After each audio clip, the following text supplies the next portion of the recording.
I thought I will go back a little bit to LCR circuits. I think that's one of the more useful things you learn this course. I want to do it carefully so everyone's on top of that. So remember that the problem you want to solve looks like this. That's an AC source. That is a resistor. That's an inductor and a capacitor. And that's a circuit. And this voltage we take to be V naught cosine omega t. That's the kind of voltage that will come out of any AC generator. The omega is controlled by how the turbine is spinning. That frequency is the same as this frequency. Our job is to find the current in the circuit. Now, what makes it difficult is that unlike DC circuits, where you take the voltage and divide by some effective resistance, the equations here are not algebraic equations, but differential equations. So we'll write it down, then I'll tell you how we handle it. So the equation for this circuit, you begin as usual, you go around the whole loop, and you add everything to 0. Then you will find V0 cosine omega t is equal to R times I plus L times di dt plus 1 over integral of I up to time t times 1 over c. That's the voltage. Everybody with me on that part? That determines the condition. That determines the current at every instant in time. So if you can solve this equation, you solve for the current. But what's difficult is that it's not an algebraic equation. It's not like V equal to IR, where you divide by R, you got the current. This got integrals, it's got derivatives. But it turns out that if the voltage is V naught cos omega t, that's a very clever way to solve this problem, which takes it back almost to the good old days of V equals IR. No differentials, no integrals, nothing. That's the magic. That was invented by an engineer from GE called Steinmetz. He put to work some ideas that may seem esoteric because they involve complex numbers, but it makes life tolerable for people doing circuit theory. And here is the trick. I ignore this problem, and I solve the following problem. Purely mathematical device. The problem I solve has a voltage V naught e to the I omega t. We all realize that you cannot get a source that does that, but it's pure mathematics. Then the solution to that problem, that voltage, I assume, will drive some current I call I twiddle.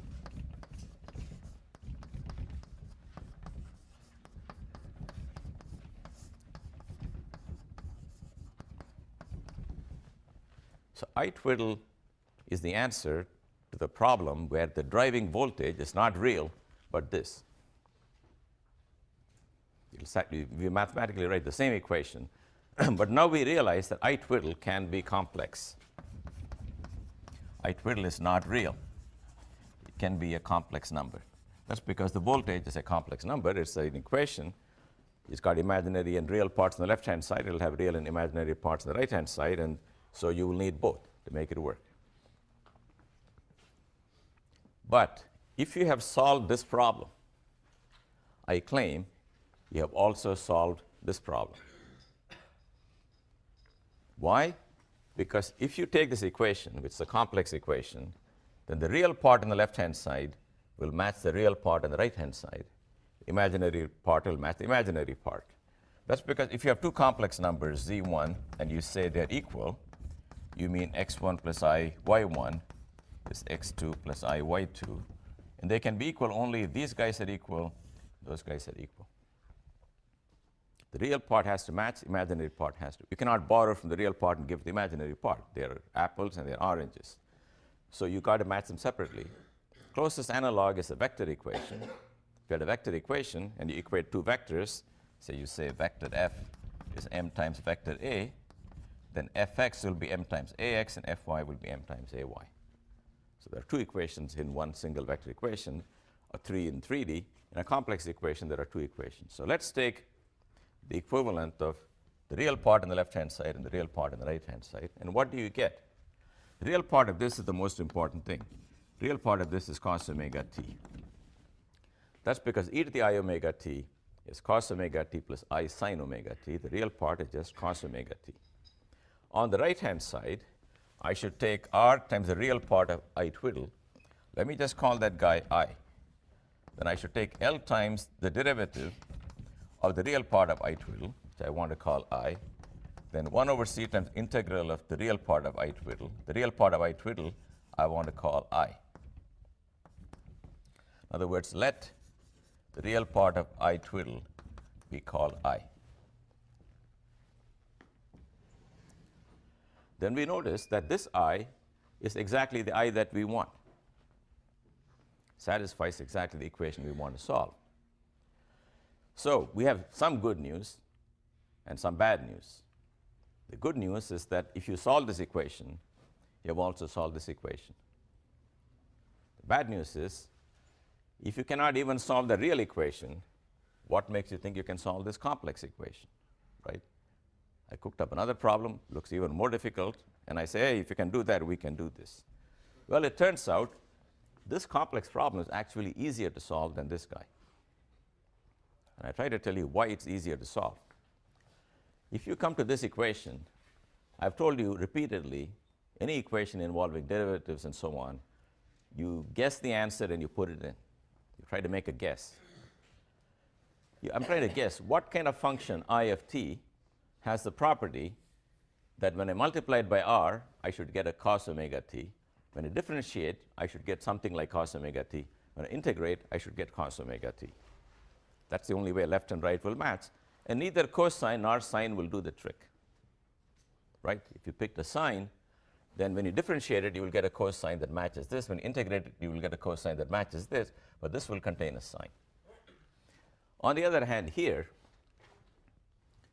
since it's exponential, if you make the choice I twiddle of t is I twiddle 0 e to the I omega t, it is going to work. It is going to work because if you take r times that, you get r times I naught e to the I omega t. If you take the derivative of this guy, that's I omega times the same current. The integral is 1 over I omega times the same thing. That's the beautiful property of the exponential, that when you differentiate it, it's like multiplying by I omega. When you integrate it, it's like dividing by I omega. And when you multiply by r, it's like multiplying by r. So if you take this assumed solution and put it into that equation, let's see what we get. We get v0 e to the I omega t equals. Now allow me to jump 1 or 2 steps because I did it last time. Try to do this in your head.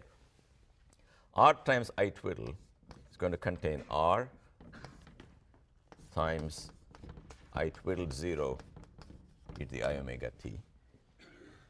How about L times di twiddle dt? When I come with the d by dt, this guy is a constant. This brings me an I omega. So I write I omega L times the same thing. When I integrate, I get 1 over I omega times the 1 over c. That looks like that. So the time dependence, this is a time-dependent problem, but miraculously, the time dependence matches on the two sides.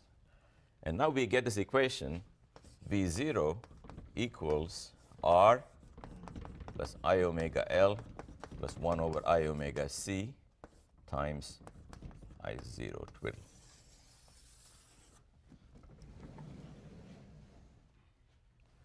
And our goal was to find I0 twiddle. So I0 twiddle is equal to V0 divided by this complex number z. This complex number z is called the impedance. And it's equal to r plus I omega L plus 1 over I omega c for this problem. I'm not telling you this is the answer for every problem, but for this problem, life is very simple. You find that current as a voltage divided by a number, just like dividing by r. The only trick is there are 2 catches now. First catch is this number is not real. So you got to get used to the fact that you will work with complex numbers. But if you're willing to work with them, you get this. Second thing is this is not the current we were supposed to find. What's the current we're supposed to find? The current that I wanted was the real part of this I twiddle. That means it's the real part of I twiddle 0 e to the I omega t divided by, sorry, that's correct. That's what I want. And that's going to be then the real part of V0 over Z e to the I omega t. We always pick V0 to be a real number. The amplitude on the voltage, we can take it to be a real number. Then we write it as real part of V0 divided by Z e to the I phi. So I should tell you what this is. So I'm saying imagine the complex number Z plotted this way. This is R. This is I omega L minus 1 over I minus I over omega C. And this is the complex number Z. This is the angle phi. Then you write the same complex number in polar form as the modulus and e to the I phi.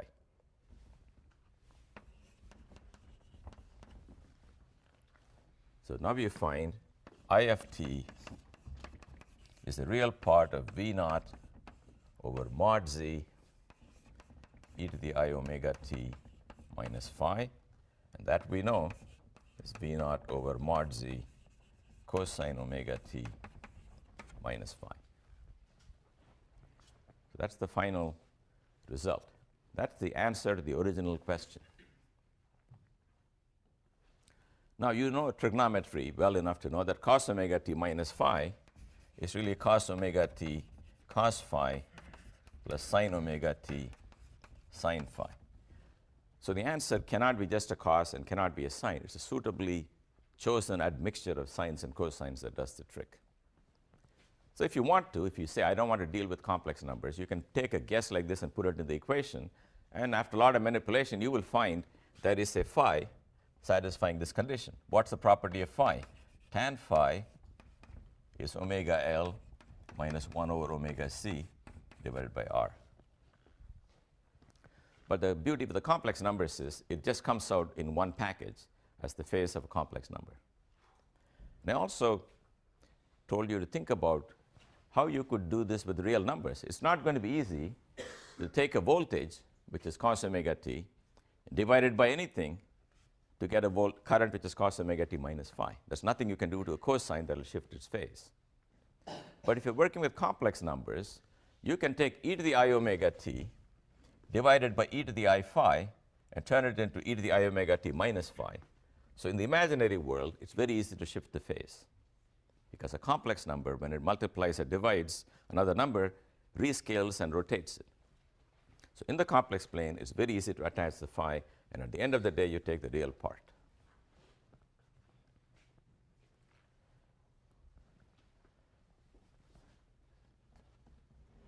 So you can imagine doing any realistic problem. Suppose I tell you R is 10 ohms, omega is some 100 pi, L is 3 henries, and the capacitance is 2 microfarads. You can find Z. Z for this circuit will be 100, will be 10, plus omega L will be 100 pi times 3 henries, minus 1 over omega C, which is 100 pi times 2 times 10 to the minus 6. That's some complex number. I forgot the I here. That is a complex number. I don't want to calculate it. It's whatever it is. And then it's got a real part, which is 10, an imaginary part, which is the algebraic sum of these two. You can actually plot the real values you get here in this problem. I'm just going to show you the 10. The other guy is whatever it is, and you can get the phase. That tells you that in this problem, the current will have an amplitude, which is the volts you applied. Maybe you applied 100 volts, and you divide by this absolute value of Z. So if you want, I'll complete the last part. The absolute value of Z, like for any complex number, is R squared plus omega L minus 1 over omega C squared, right?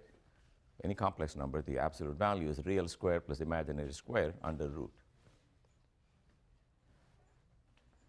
So let's write in all its glory the current that we want. I of t is V0 over r squared plus omega L minus 1 over omega c squared cosine of omega t minus phi, where tan phi is equal to omega L minus 1 over omega c divided by r. So here's the picture. Here is r. So omega L minus 1 over omega c. This is phi. This is a complex number z. Okay. So you can imagine now putting numbers and getting what you want. Notice that the current lags the applied voltage. For example, if cos omega t is a maximum at t equal to 0 and phi was 45 degrees, you'll have to wait till omega t is 45 degrees before the current reaches a maximum. So it'll be lagging the voltage. But sometimes phi can come out negative. Can you see how phi could come out negative?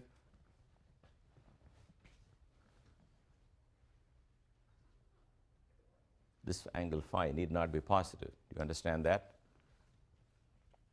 What would make it negative? Look at the formula there. Omega L minus 1 over omega c. Yep. Right. If omega 1 over omega c is bigger than omega L, this will be more negative than positive. The complex number may end up like that. So I've written it for one possible sign. If that flips sign, the phi itself will change sign. It will become omega t plus 32 degrees. So it can go either way. Depends on who is dominating it, whether the inductor or the capacitor is dominating it. So let's look at this answer for one other interesting feature. So I want you to know two things. This trick works only if the voltage is a pure oscillatory function like cos omega t. But then you can write it as a real part of e to the I omega t and do this. Secondly, the impedance is not a constant. Whereas the resistance is just 10 ohms, impedance varies with frequency. It's a frequency-dependent number that you divide the voltage by to get the current.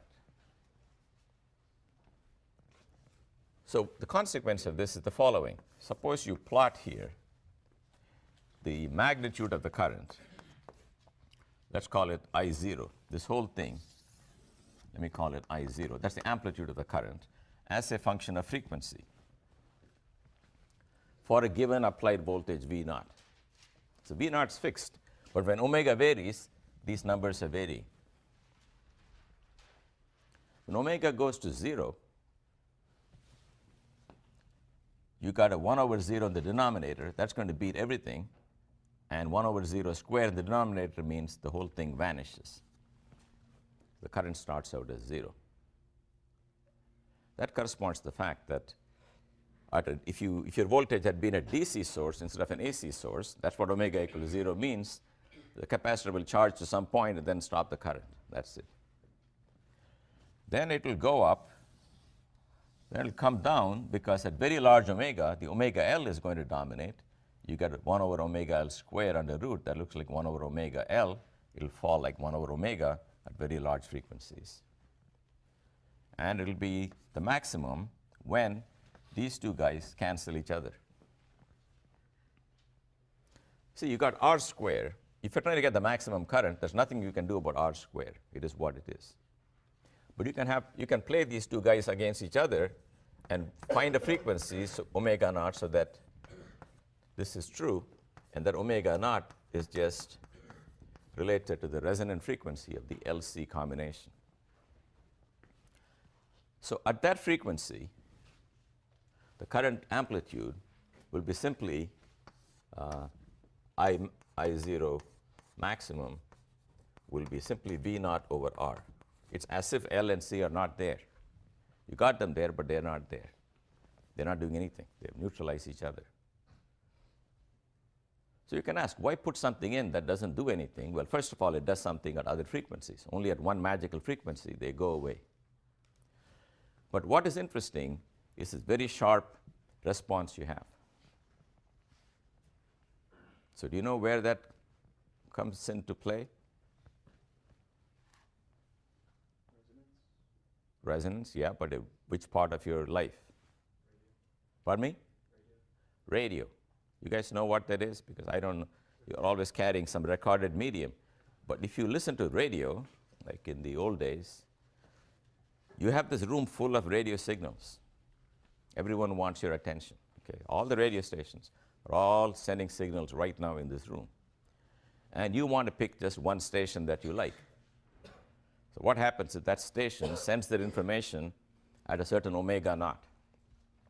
And if that's all you want, you go to the store and buy an LCR circuit with L and C chosen so that LC is 1 over omega naught square, then you will get a huge response when you get the signal from that station.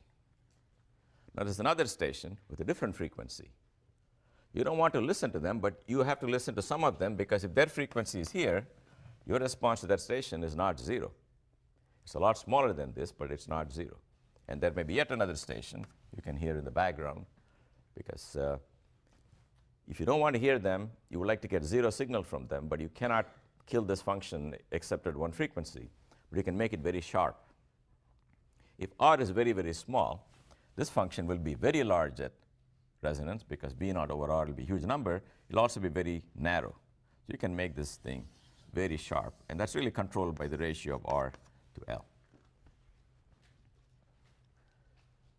So other stations do give you weak signal, but you can make them weaker and weaker by picking a very finely tuned oscillator.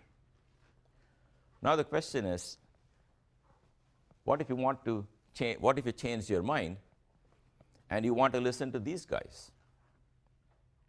What should you do? Can you go and buy one radio for this station, one radio for that station? You know you do something, right? You fiddle with the dial. But what do you think it does? Yep. Changes the capacitance. It's not easy to change the inductance, but it changes the capacitance. If you open a radio, well, nowadays if you open a radio, I don't know what you will see. It's all glued onto something. But in the old days, when all the parts are big, you can open the radio and look inside, and you have a capacitor, which is called a variable capacitor. You show that with an arrow. You can also have variable inductors, I suppose, but this is very common. Now, how do you vary the capacitance? Capacitance, you know, is epsilon 0 A over D. Yep. You can change the surface area, but how do you think you can go change the surface area? That's right. You got these interlocking plates, and you can have them fully overlapped or not overlapped. You know, if you draw the plates like this, it's got many things, and these plates can be either really overlapping with the other plates or pulled out. When you turn the dial, the two things move in and out, and that varies the capacitance. That'll give you a range of frequencies, and that's the range you can hear. Okay, so that's one thing. Another thing I want to mention is this solution I wrote down, I of t is V0 over mod z cosine omega t minus phi, has no free parameters in it. You tell me the time, I tell you the current. Whatever the voltage is, you take that, shift the phase by phi, and divide by mod z. But you know that a second order equation in time must have two free parameters. So where are those free parameters going to come from? Have you seen this before in your math, whatever? No? Okay, here is I'm going to give you a clue. And you have to think about this clue and see what you get out of that. V0 cos omega t equals V0 cos omega t plus 0. That's your clue. What can you do with that clue?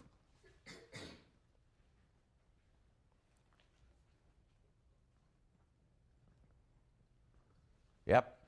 Set the original equation equal to 0 and find the complementary solution. Yes, I will translate. If you have a problem where you apply one voltage, V1, and you get a current I1, and a second voltage V2, and you get a current I2, just by adding the two equations, left-hand side to left-hand side and right-hand side to right-hand side, you can check that V1 plus V2 drives a current I1 plus I2. You should do that. If you don't see that, you should do that. Take that equation for any V of t, get an answer due to V1, call it I1, another due to V2, call it I2, and add them up. Left-hand side is clearly V1 plus V2. On the right-hand side, R times I1 plus R times I2 is R times I1 plus I2, and so on. So I1 plus I2 will satisfy the equation when the driving voltage is the sum of the two voltages. It all comes because there's nothing non-linear. For example, if the right-hand side had R times I square, then the first equation will have R times I1 square.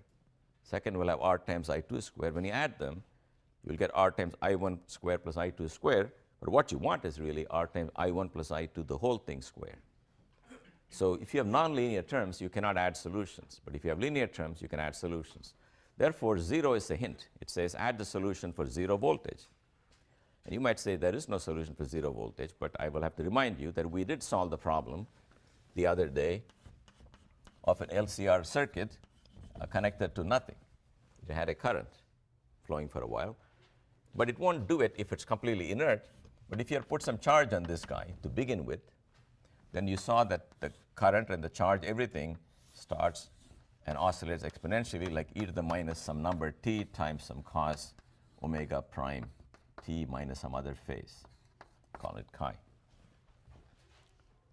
And this thing had two free parameters. There's an a here and a chi here. Or you can write it as e to the minus gamma t times a cosine omega prime t plus b sine omega prime t. No matter how you write it, this function, this solution to 0 external voltage is called a complementary solution. And the final solution for I is really what I wrote, v over mod z cos omega t minus phi plus this complementary function. Because if you take this complementary function and add it to the equation, you might think it will mess up the equation, but it won't. Because the I that I wrote down will give me v naught cos omega t. The complementary function, when you take Ri plus L di dt plus 1 over C I dt for the complementary part, you will get 0. Because the complementary guy obeys the following equation. It obeys the equation L di dt plus R times IC plus 1 over C integral IC dt is 0. The equation satisfied in that loop. If it has a non-zero solution, you can add it to your equation. See, in elementary calculus, you learn that if you solve an equation, say df dx equal to x squared, the answer is x squared over 2 plus a constant, because when you add a constant, you don't screw up the solution because the d by dx kills the constant. Question is, what can you add to this differential equation? You can add anything, any function that's annihilated by that differential equation. If you put that function in, you get 0 from all the derivatives and integrals. You can add that to anything. Therefore, the true answer is this plus complementary function. It will contain these two parameters a and b, and you pick them depending on the initial conditions. In other words, if you took the LCR circuit and took a generator and you hooked it up, from the instant you hooked it up, it won't immediately assume this form that I have here. Because, for example, at t equal to 0, maybe the current is 0 in the real problem. This current doesn't vanish. But you should add to this function, and choose a and b so that the current vanishes at t equal to 0. You can fit the actual experiment to the solution by choosing a and b to match the initial current and say the initial charge on the capacitor. But we don't usually care about this guy. Do you know why we don't talk about this too much? Yep. It dies off exponentially. So in real life, it does matter. If you really want to know what's happening, in other words, take an LCR circuit, take an AC source, put a switch, keep the switch open. The minute you close it, current will be 0 by continuity. Current cannot jump. So this function obviously is not the whole answer. It doesn't vanish at t equal to 0. But this extra part you add in with suitably chosen a and b will fit those initial conditions. But after oscillating for a while, e to the minus something t for long t will just go away. Then it will settle down only to this function. This is called the steady state current, and this is called the transient current. So transients are important. You cannot ignore them. Maybe a transient will burn your circuit, but it doesn't matter after a long time. If you survive the early time, it doesn't matter for the long time. It's a lot like this course. Okay. All right. So I want to take a minute to tell you a little more about the use of these complex numbers. I do it for a lot of reasons. I don't know what field you guys are in. You could be in art history. You just don't know when complex numbers are going to be relevant to what you do. Okay? You just don't know. But I'm serious. If you're doing engineering, electrical engineering, mechanical engineering, it's all about complex numbers, because everybody writes a differential equation. It's a linear differential equation. You solve it with complex numbers. And I like to also show you why sometimes you should not resist the mathematics so much, because you might think, in this circuit, I don't need complex numbers. After all, in the end, the answer was a cos omega t minus phi, and that is cos times some number plus sine times some number. I can put that combination and fiddle with it till it works. That's true. But suppose I give you a more complicated circuit. Here's a more complicated circuit. I have maybe a resistor, an inductor, then I come here. I have a capacitor, maybe another inductor. You go like that. Let's call it R1, L1, C2, L3. And this is some V naught cos omega t. How are you going to solve this problem? By guessing. You have no idea how to guess. You cannot solve this problem by guesswork. But I claim that if you replace this fellow by V naught e to the I omega t, you'll be able to guess the answer. You'll be able to solve the problem. So I want to take a minute to tell you why that works. So do you know what I'm trying to do now? I'm trying to tell you that an arbitrarily complex AC circuit built of resistors, inductors, capacitors, connected any way you like, add whatever you want. If you go back to the differential equation, it'll drive you insane, because there is a derivative of this current, derivative of that current, integral of that current, all coupled in some way. How are you going to solve it? You cannot guess anything cosine and anything sine. It's going to be a madness. But I will show you that if you use complex numbers, you can reduce the problem to something that looks just like DC circuit. So that's all I want to do. So I'm going to give you the idea, but I don't want to do the whole thing, because I don't want to spend too much time on algebra. For those of you who want to know where it comes from, I want to give you a chance. Those of you who don't want to know exactly where everything comes from, in the end, I will give you the so-called bottom line, stuff you must know. Then you forget all this. So let's take that problem. And let me take an easier one than this one, because it's got too many wrinkles in it. But the point I'm making, I can illustrate just as easily with this guy. So what did I call it? R1, L1, C2, L3. Let the current here be I1. Let the current here be I2. Current here is I3. And this is V naught cos omega t. Our job is to find those currents, which are all oscillatory functions of time, in magnitude and in phase. If you do that, you're done. So how do we do it normally? What are the fundamental equations for a circuit?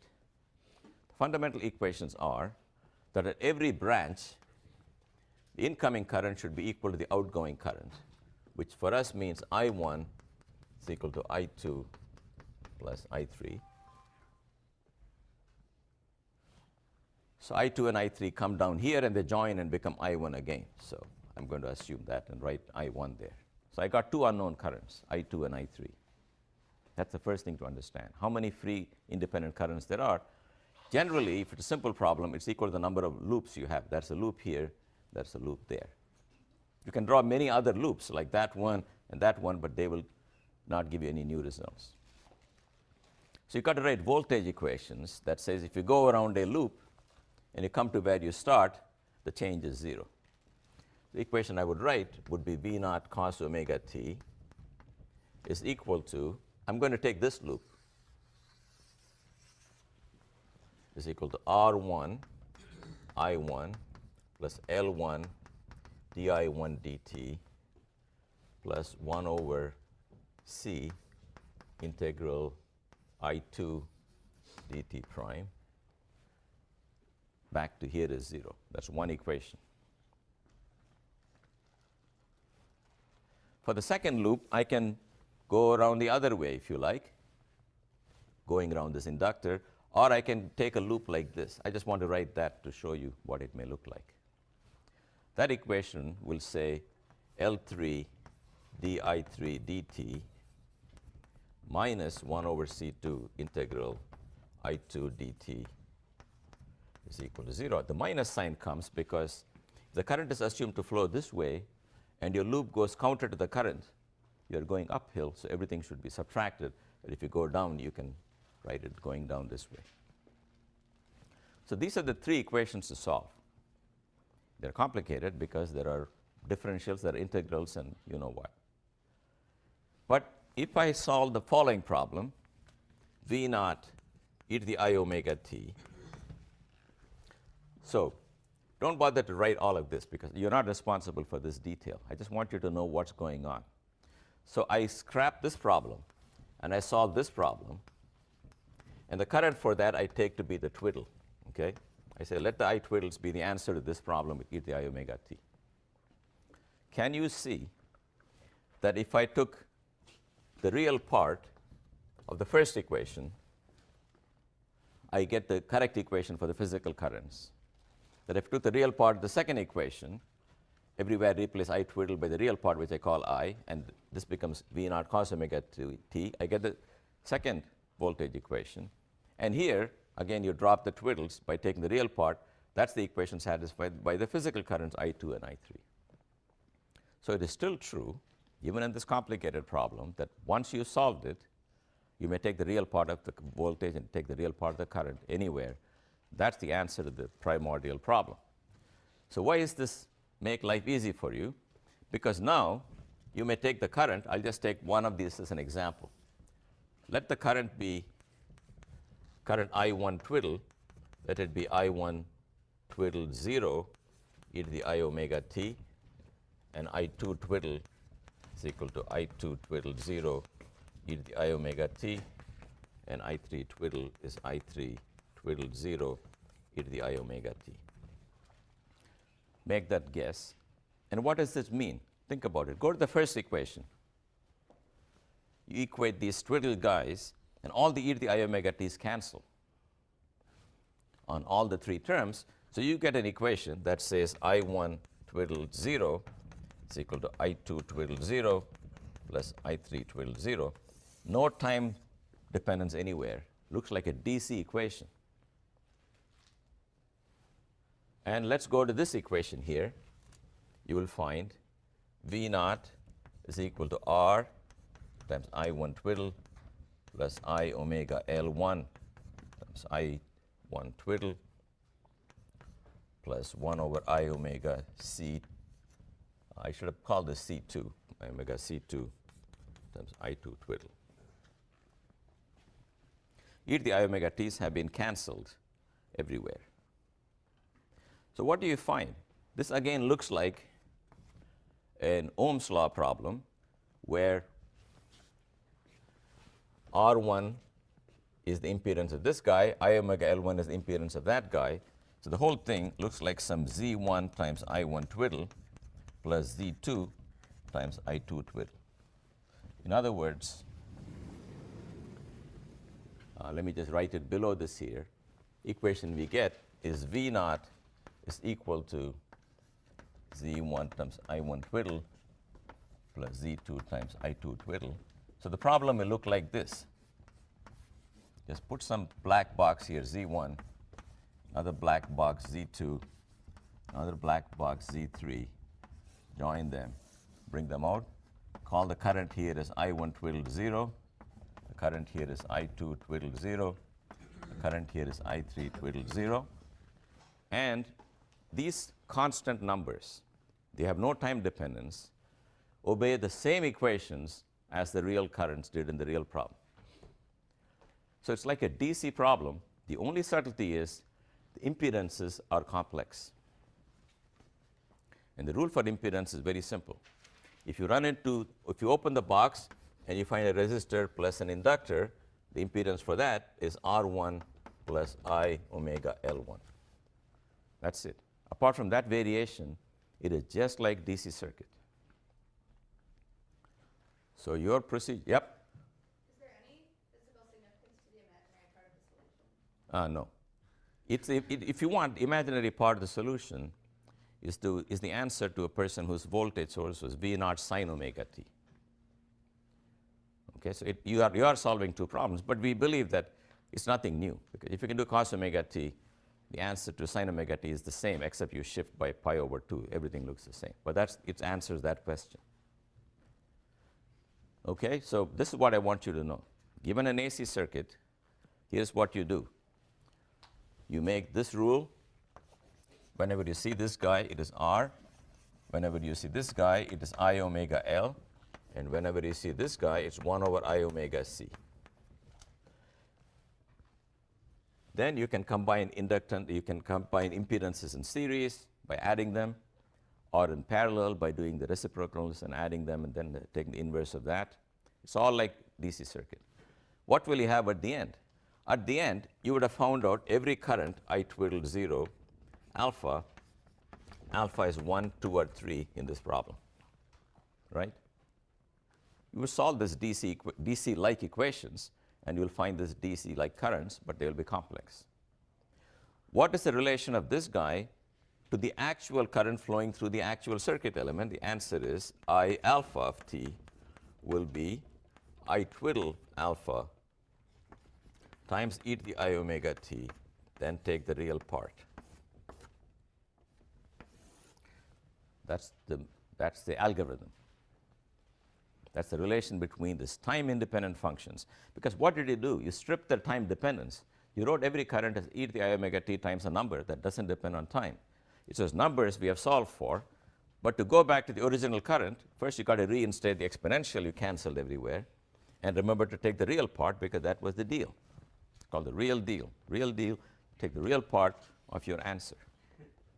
How about following? You've solved a very complicated circuit. I don't even know what's going on. Here is one guy. Okay, it's part of a big mess. Its impedance is Z. There is a current I twiddle 0 going through it, meaning it's the amplitude, that's a complex amplitude of that. If I ask you, what is the actual voltage across this? If I put a voltmeter here, what will I measure? Answer will be, again, I twiddled 0 times Z. That's in the fake Ohm's law calculation. But you got to